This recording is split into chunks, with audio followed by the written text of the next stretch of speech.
Mr. President, we so appreciate you giving us an hour of your time.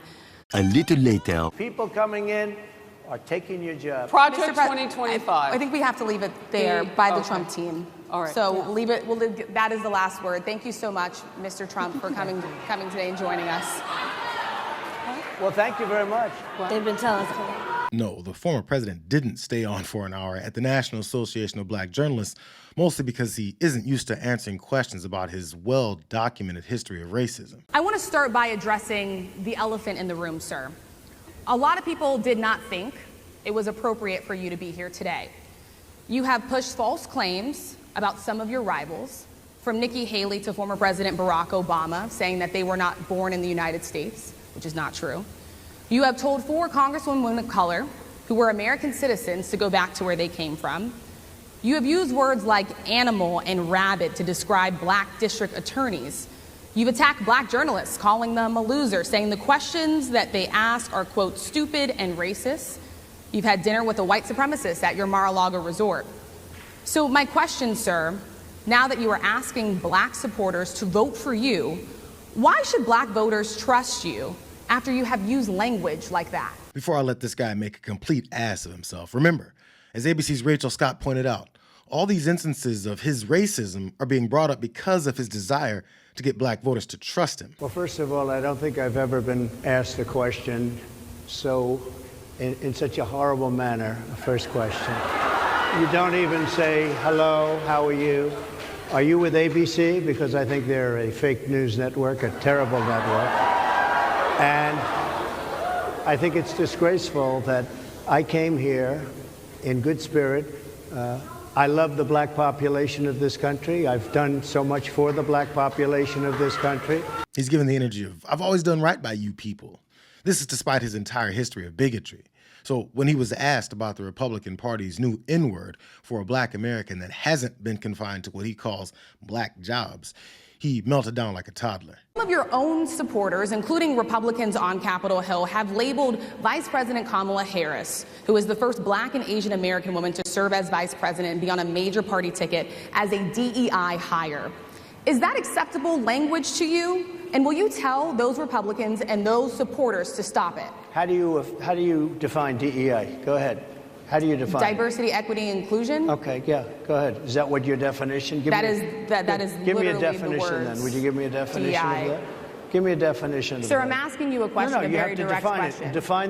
Define it for me. He was either in need of the definition of DEI because he's clueless to the criticisms Republicans have about eliminating barriers in place that keep traditionally disenfranchised people away from opportunities, or he was buying some time to come up with an answer that wouldn't upset his white supremacist base. I just defined it, sir. Do you believe that Vice President Kamala Harris is only on the ticket because she is a black woman? Well, I can say no. I think it's maybe a little bit different. So I've known her a long time indirectly, not directly very much. And she was always of Indian heritage, and she was only promoting Indian heritage. I didn't know she was black until a number of years ago when she happened to turn black, and now she wants to be known as black.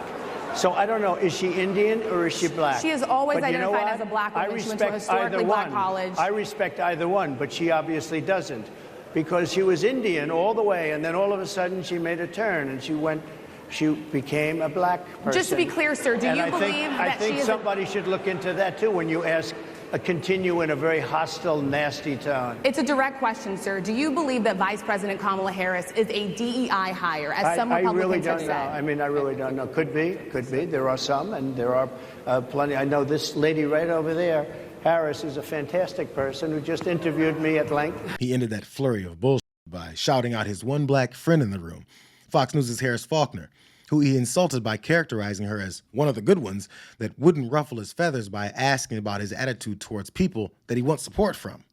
The reason Trump doesn't think he needs to address his wrongs is because he doesn't think black people are worthy of his respect.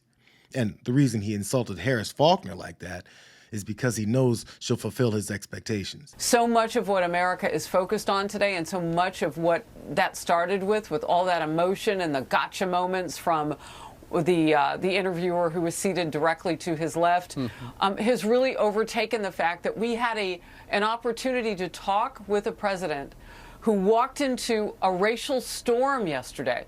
There were journalists, activists, whatever you want to call people, who let their politics show, who wanted the NABJ to rescind its offer to have the 45th president of the United States come and sit. Right. He walks out on stage and not a greeting to acknowledge it's been 18 days at that point since you survived an assassination attempt. We're going to ask you tough questions, but Mr. President, welcome, and we're glad you're still here. Yeah. I mean, it didn't take much to show humanity, and in that moment I was so disappointed that that didn't happen. I couldn't control it, but it got things off to an emotional start. And you and I both know that once that happens and you're interviewing someone, there is an agenda. So this is an aspect of the normalization of an authoritarian Trump.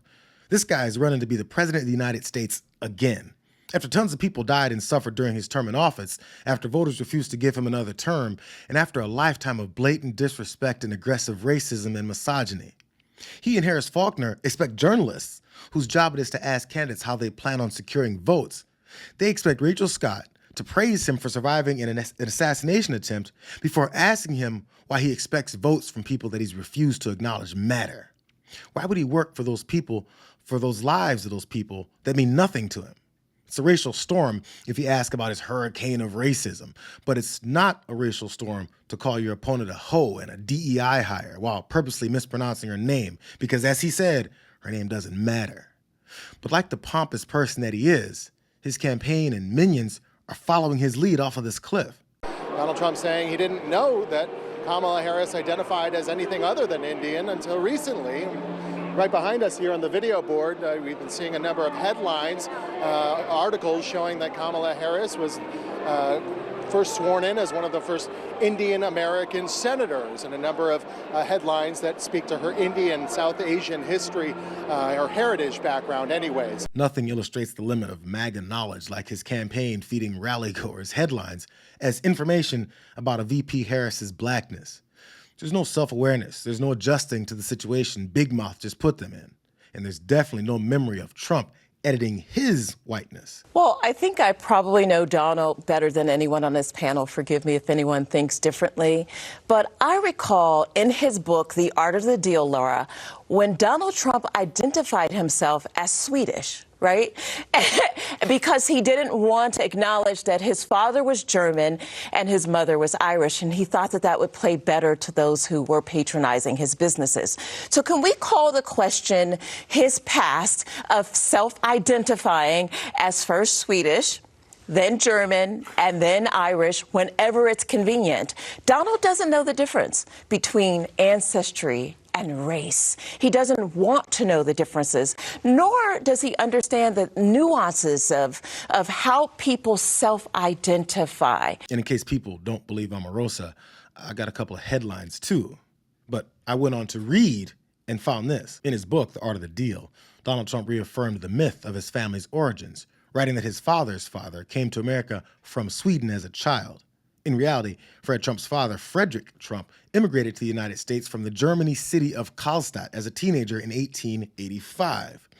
Blair writes in her biography that Frederick Trump went on to establish several saloons and hotels that doubled as brothels. Donald Trump eventually acknowledged and embraced his German heritage, serving as the Grand Marshal of the annual German-American Steuben Parade in New York City in 1999.